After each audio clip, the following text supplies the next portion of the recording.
Geng, kalian semua pasti tahu ya, keluarga Rothschild. Rothschild managed to bequeath his wealth and established an international banking family through his 5 sons, who established businesses in London, Paris, Frankfurt, Vienna, and Naples, which in that time were the 5 main European financial centers. Siapa yang nggak tahu tentang keluarga ini untuk di zaman sekarang? Sedari awal munculnya konten-konten yang berbicara tentang konspirasi, udah pasti ini keluarga itu masuk ke dalam salah satu tema konten. Gue sendiri udah pernah ngebahas beberapa kali, dan bahkan beberapa konten gue tentang keluarga ini tuh sampai di take down sama YouTube. Karena memang seberpengaruh dan berkuasa itu ya. Ini keluarga adalah bagian dari elit global yang mengontrol cara berjalannya sistem di muka bumi ini. Mereka ini sudah pasti termasuk ke dalam salah satu keluarga terkaya di dunia dan memiliki pengaruh yang besar ya di Eropa serta bahkan sampai ke dunia, terutama pada abad ke-18 sampai awal abad ke-20. Setiap anggota keluarga Rothschild itu menguasai perbankan atau sistem keuangan. Jadi kalau kalian bertanya nih ya, ini siapa sih yang nguasain duit kertas atau uang kertas di muka bumi ini, dan sistem perbankan ini punya siapa sih sebenarnya? Bener nggak ini punya negara? Jawabannya tidak 100% punya negara.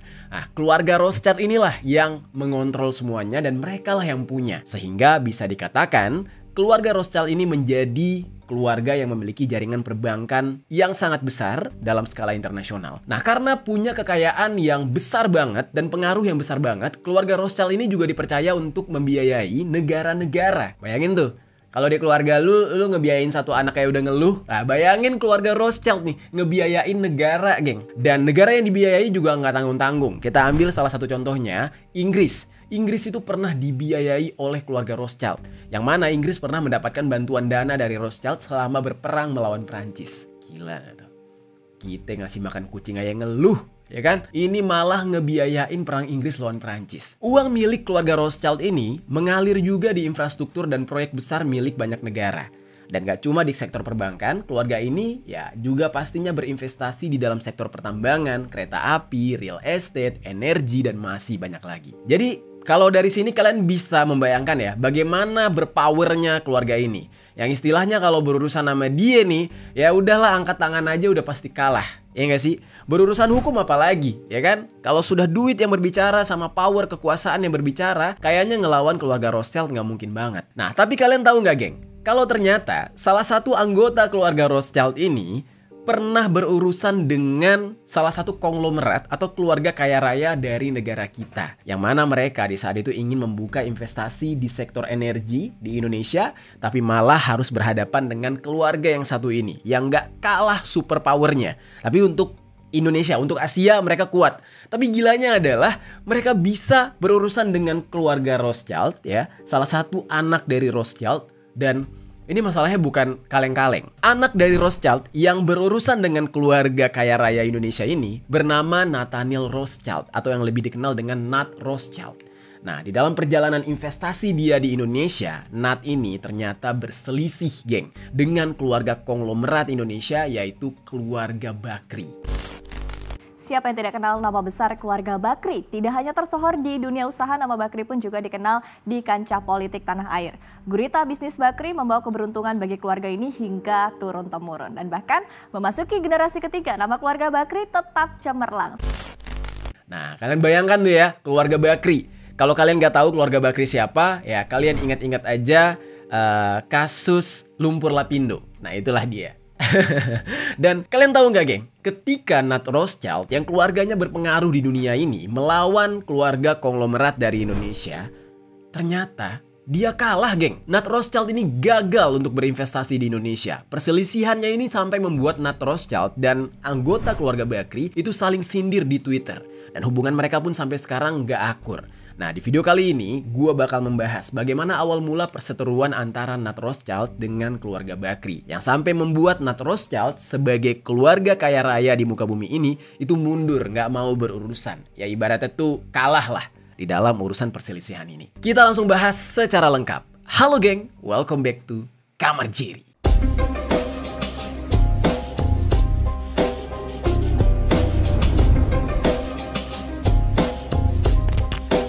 Geng-geng, Oke, kita sebelum ngebahas perselisihannya kayaknya seru untuk kita bahas profil dari Nat Rothschild dulu ya. Biar kalian nih bisa berfantasi gitu. Wah, ini gila, jadi anak orang kaya gimana ya gitu kan. Ya, berfantasi menjadi anak orang kaya sementara kalian hidup di negara yang melarat tapi memaksa kita untuk tetap sehat. Waduh, langsung aja kita bahas profil dari Nat Rothschild.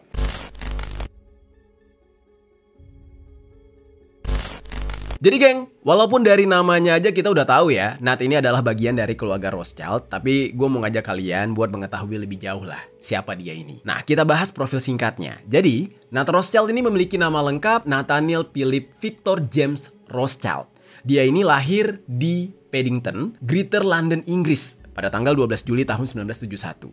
Nah, Nat ini adalah seorang anak bungsu ya dari pasangan Jacob Rothschild yang merupakan Baron Rothschild keempat dan istrinya yang bernama Serena Rothschild. Nah, sebelumnya gue jelasin sedikit, Baron Rothschild itu apa? Nah, Baron Rothschild ini adalah gelar bangsawan yang diberikan kepada anggota keluarga Rothschild. Nah, jadi bapaknya si Nat Rothschild yang bernama Jacob ini adalah Baron Rothschild keempat alias bangsawan dari keluarga Rothschild yang keempat atau generasi keempat. Nah, terus dari nama ibunya ada Rothschildnya juga. Kalian pasti bakal bertanya-tanya kok bisa ada nama Rothschild, apakah ikut nama ayahnya? Jadi geng, keluarga Rothschild ini mereka itu punya garis keturunan yang menikah satu sama lain sesama saudara. Jadi antara satu anak dengan sepupunya menikah atau anak dengan saudara jauhnya yang masih keluarga Rothschild menikah. Tujuan mereka melakukan hal itu, perkawinan silang antar saudara ini untuk menjaga kekayaan mereka, untuk menjaga garis keturunan mereka, saking mereka kayanya. Terus kalian pasti bertanya, apakah itu nggak bikin penyakit? Apakah itu nggak melahirkan anak yang cacat gitu?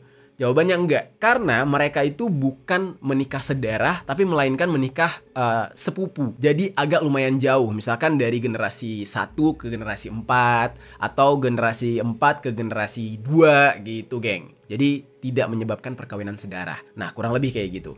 Nah, terus geng, karena ayahnya si Nat Rothschild yang bernama Jacob ini adalah Baron atau Baron Rothschild keempat, jadi Nat ini menjadi Baron Rothschild selanjutnya. Jadi Baron Rothschild kelima, generasi kelima. Nah, Nat ini memiliki 3 saudara perempuan. Yang pertama itu namanya Hannah Mary Rothschild, lahirnya tahun 1962. Terus ada Beth Matilda Rothschild, lahirnya pada 1964. Dan yang terakhir adalah Emily Magda Rothschild yang lahir pada 1967. Nah, jadi dia anak yang terakhir nih si Nat Rothschild ini. Terus geng, Nat Rothschild ini bersekolah di College Court yang sekarang sudah berganti nama menjadi St. Paul's Junior, yaitu sekolah dasar di London yang sangat bergengsi di Inggris.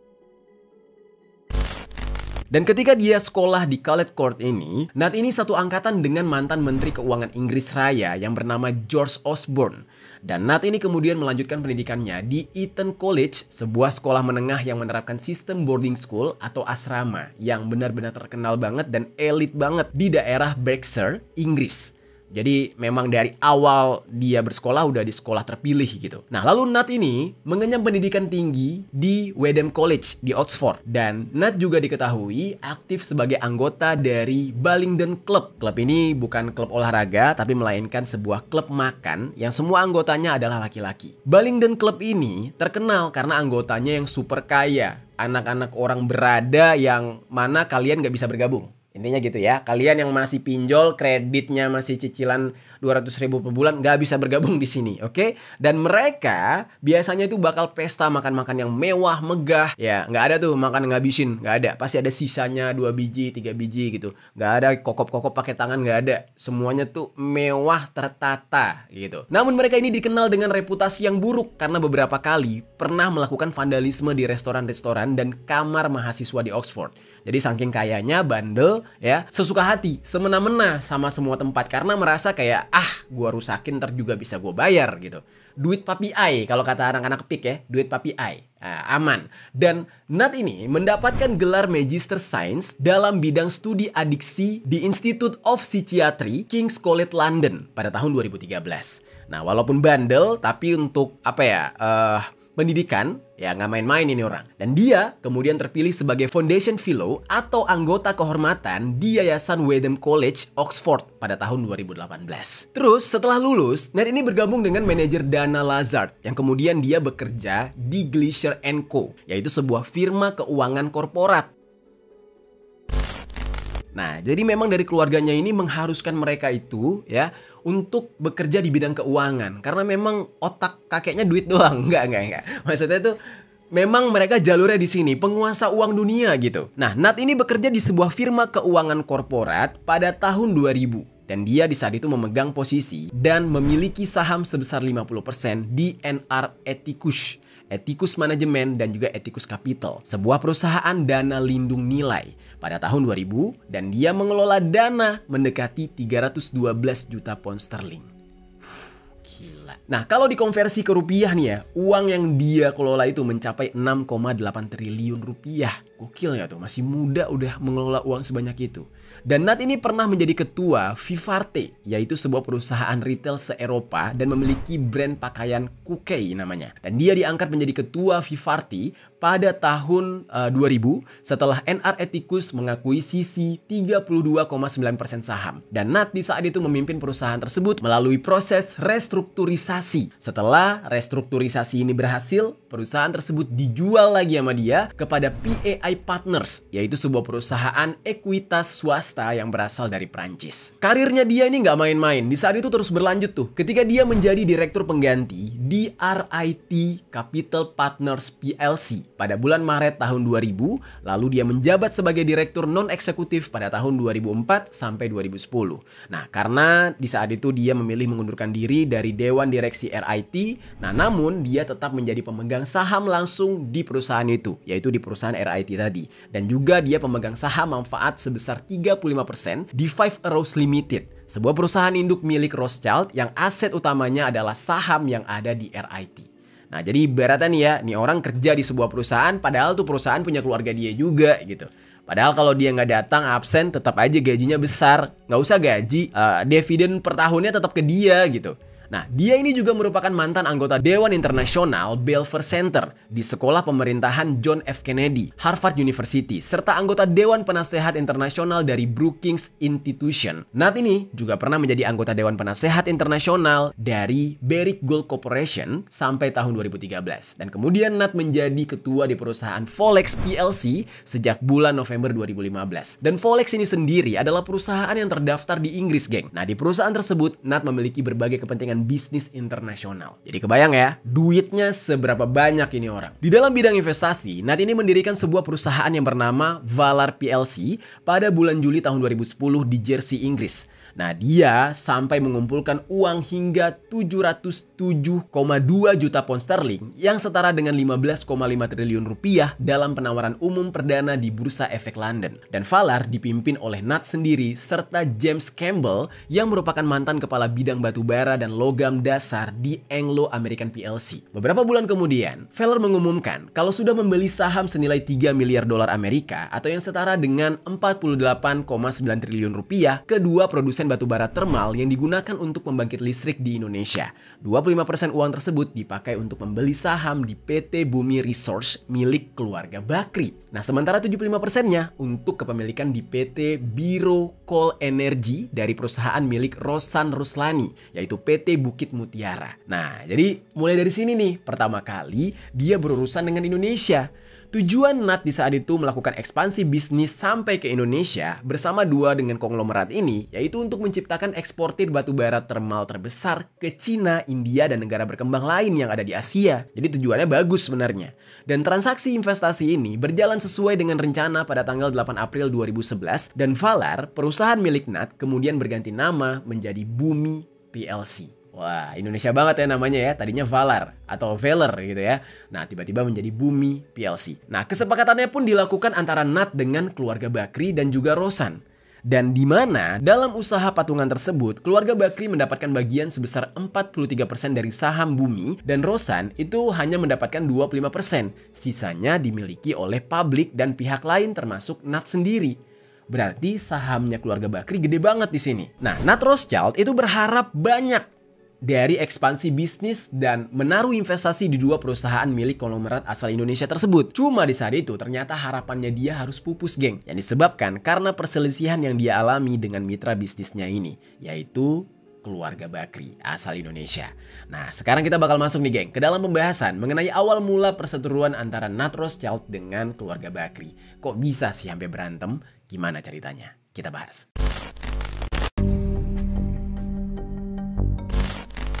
Nah, ini pembahasan menariknya nih geng ya. Awal mula perseteruan mereka. Jadi geng, ini semua terjadi di bulan November tahun 2011. Jadi dikabarkan di saat itu, Nat Rothschild ini sempat menulis surat kepada Ari Hudaya yang di saat itu menjabat sebagai CEO dari PT Bumi Resource. Nah, surat tersebut berisi kurang lebih ungkapan Nat yang mempertanyakan penempatan dana investasi Bumi Resource, anak perusahaan dari Bumi PLC, di sejumlah pihak, yaitu Recapital, Bukit Mutiara, dan juga Shatu, senilai kurang lebih 867 juta dolar Amerika atau yang setara dengan 14 triliun rupiah.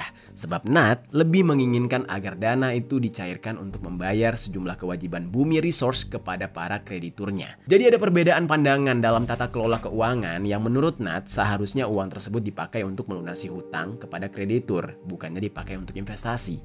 Lalu di bulan Desember 2011, keluarga Bakri justru menggandeng konglomerat Indonesia lain, yaitu Samintan, pemilik perusahaan Borneo Lumbung Energi, untuk masuk bergabung ke Bumi PLC.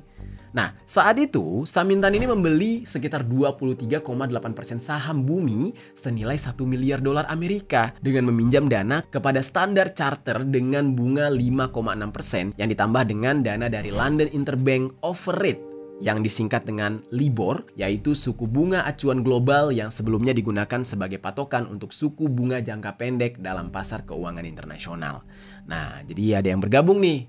Dan jangka waktu pinjamannya dia itu adalah 5 tahun lamanya. Sampai pada akhirnya Samintan ini diangkat menjadi chairman di Bumi PLC menggantikan posisi Indra Bakri, ya, anak dari salah satu keluarga Bakri. Yang kemudian Indra Bakri menjadi co-chairman. Nah, sementara itu, Nat ini yang sebelumnya menjadi co-chairman jadi didepak, ditendang gitu aja dari jabatan tersebut karena digantikan oleh Indra Bakri, sehingga Nat hanya menjabat sebagai direktur non-eksekutif.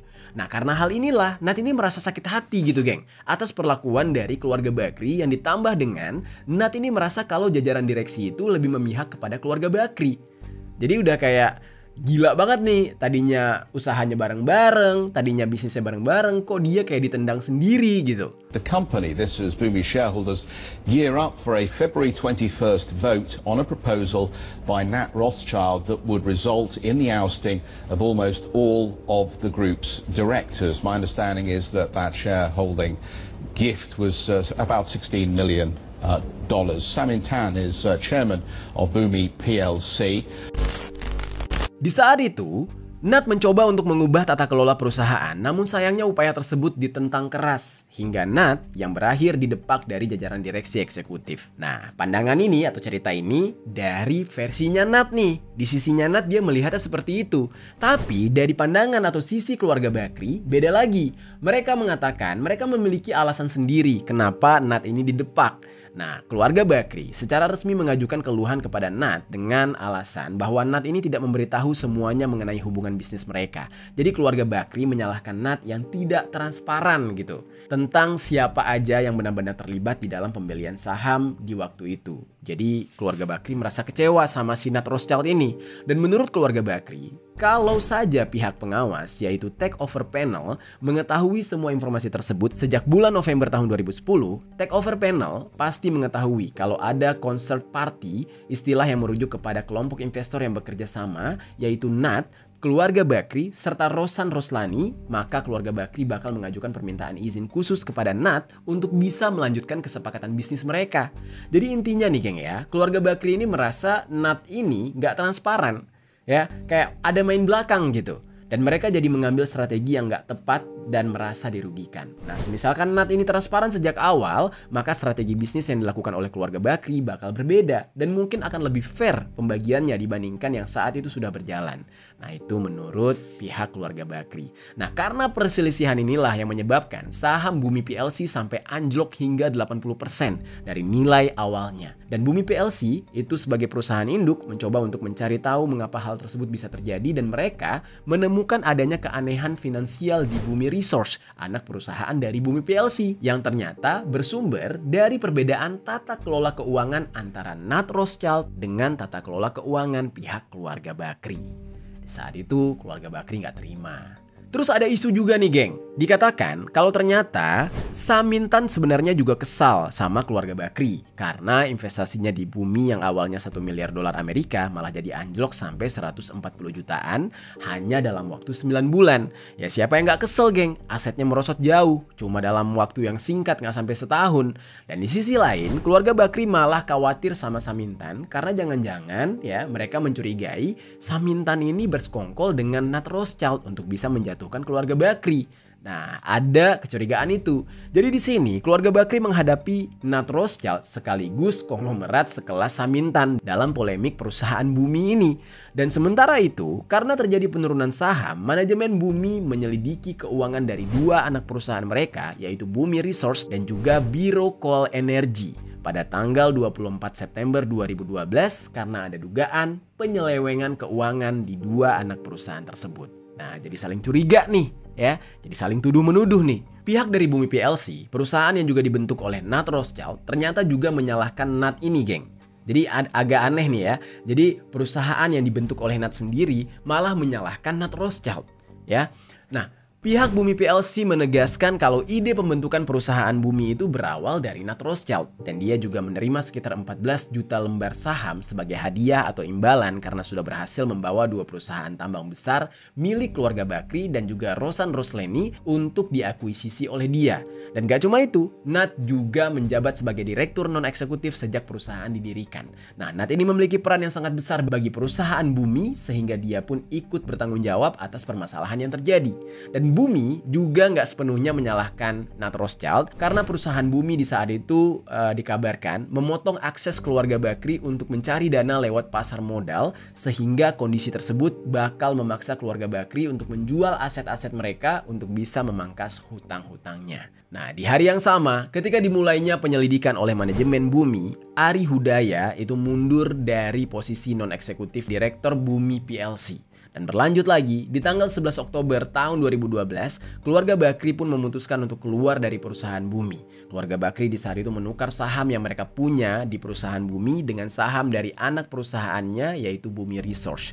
Dan saat itu, keluarga Bakri memiliki 23,8% saham di Bumi dan ingin menukarkan dengan 10,3% saham yang ada di Bumi Resource. Sisanya dari 18,7% saham di Bumi Resource bakal dibeli dengan uang tunai oleh keluarga Bakri. Tukar saham ini harus selesai sebelum perayaan Natal tahun 2012 di saat itu. Dan keluarga Bakri juga mau memiliki saham dari Biro Coal Energy yang ada di perusahaan Bumi sebanyak 84,7% yang targetnya bakal selesai sebelum 30 Juni 2013. Dan keluarga Bakri tetap ingin mengambil kembali kendali penuh atas semua aset tambang mereka, baik yang ada di Bumi Resource maupun yang ada di Biro Coal. Nah, di saat itu, di tanggal 15 Oktober tahun 2012, Nat Rothschild memutuskan untuk keluar juga dari jajaran direksi perusahaan Bumi. Nah, dia memilih untuk cabut sama seperti keluarga Bakri.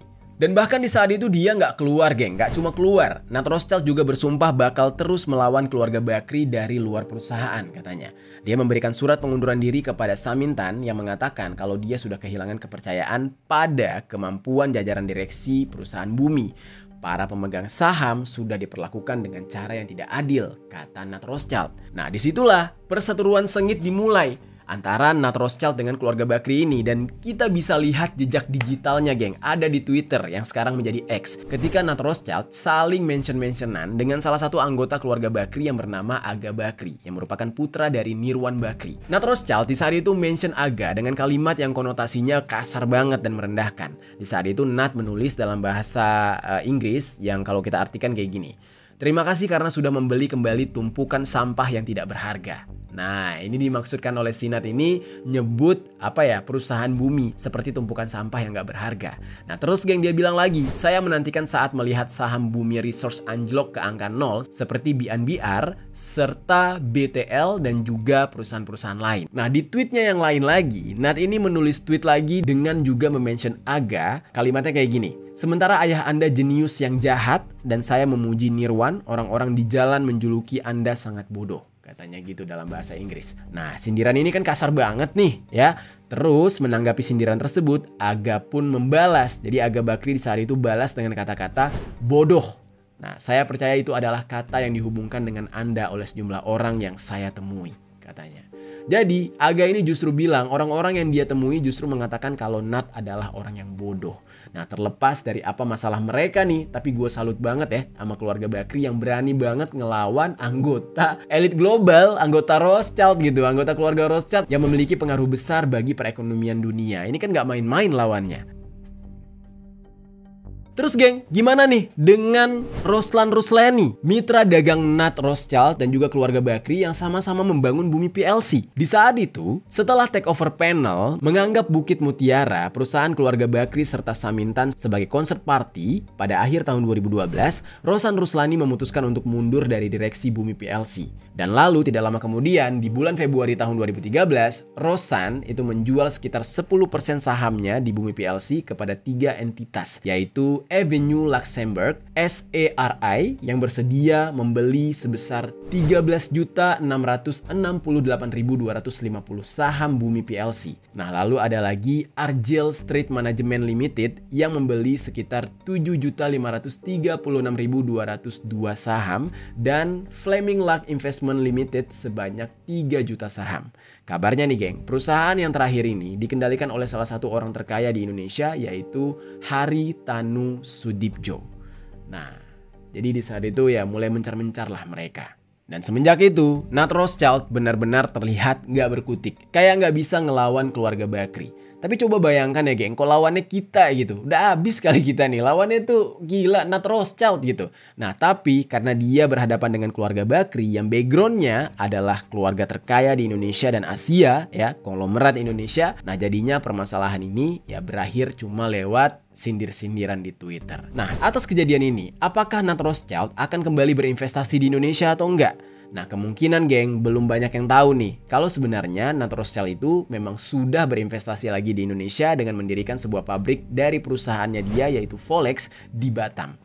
Dan Volex ini sendiri adalah sebuah perusahaan yang fokus pada pembuatan produk kelistrikan. Dan katanya nih geng, Nat ini adalah sahabat dekat dari Pak Prabowo, presiden kita sekarang.